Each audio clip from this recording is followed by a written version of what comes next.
Assistive Technology Guidance, Trials with Equipment. This module will look at the trial process that is involved in the assistive technology assessment process. The importance of try before you buy cannot be overemphasized. How do you know if something will truly work for the student unless you try it first in multiple environments with key members of the team? The form for developing this trial plan can be located on pages 66 and 67 of the guidance document. The acquisition portion of the form is on page 66. Some portions or sections are completed when the team is together during the solution generation meeting. For example, the source of the equipment and the person who is responsible for coordinating the trials. As the assistive technology is made available and received, the additional dates are added. What is the goal for the AT use? This question is probably the most important part of the plan. How will the team know if the equipment or adaptation is successful? What is the criteria for success? The tasks which were identified during the observation, the gaps and the barriers to participation, may be a place to start. However, the team may need to break the task down into maybe a simpler objective, since the student will have limited time to get to know the device and to be able to meet the entire goal in one short period.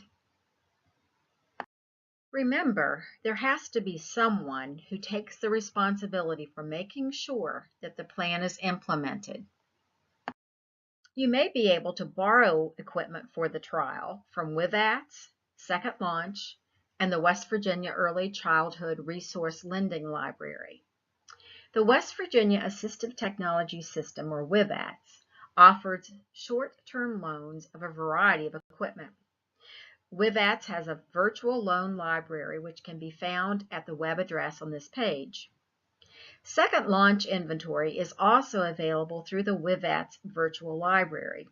You find this equipment by going to Advanced Search, then selecting All Programs, and finally selecting WVDE, or West Virginia Department of Education. Assistive technology which is no longer in use by a student in a district can be made available to other school districts at no cost for pre-K through 12th grade users. You will need to open a free account with WVDE to start out.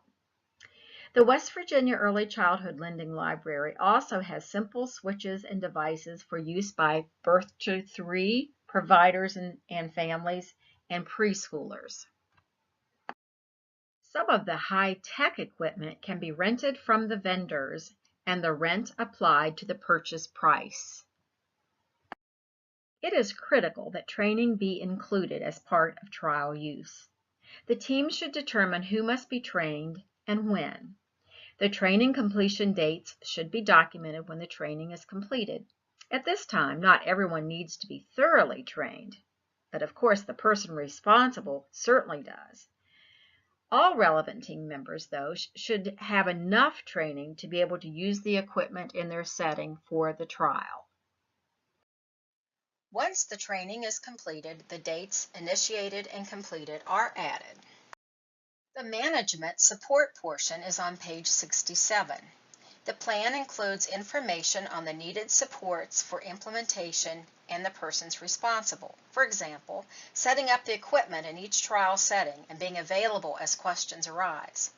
Who will be responsible for charging the batteries and locking the equipment up at night? Without a management plan, the assistive technology may not be used in all of the targeted environments.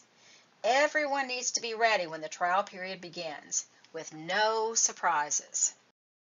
In the management plan, the locations of the trials will be determined and the kind of support that is needed, as well as the person responsible for providing those supports. Finally, the trial plan is implemented. The team works together to identify all the puzzle pieces which need to come together for successful assistive technology implementation. The team is more confident in their decision to purchase assistive technology if a trial use has been implemented. The trial period will vary in length based on the complexity of the equipment and the concerns of the team. but documentation is critical. The trials are documented, including date, time used, location, targeted tasks, and the outcomes.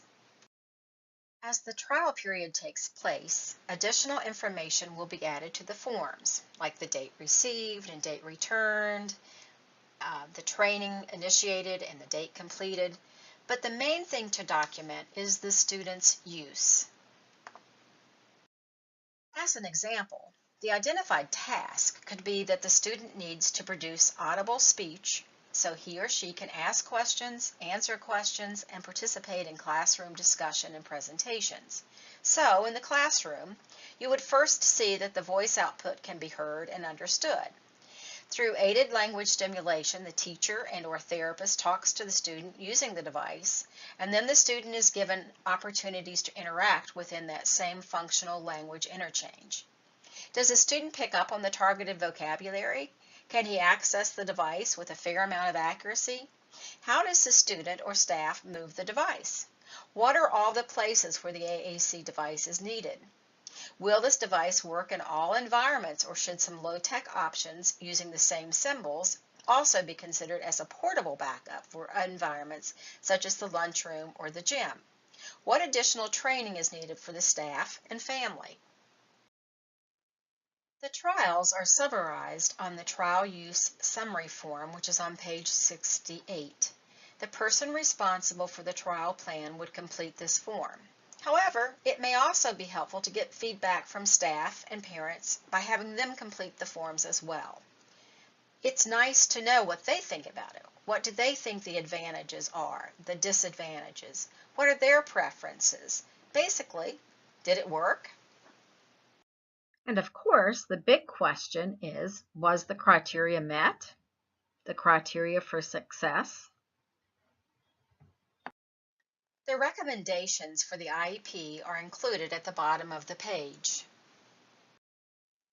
At the conclusion of the planned trials, the IEP team meets to review the trial data and determine whether there is enough evidence to support the recommendation for purchase or rent of the assistive technology. If not, other trials may be recommended, or additional professionals may be asked to assist. The team must also consider what services will be needed.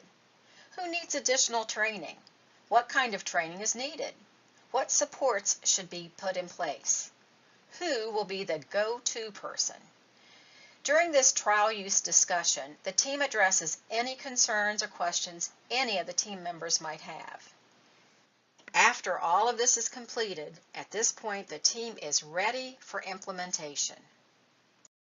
Working together through the entire trial process makes implementation a breeze.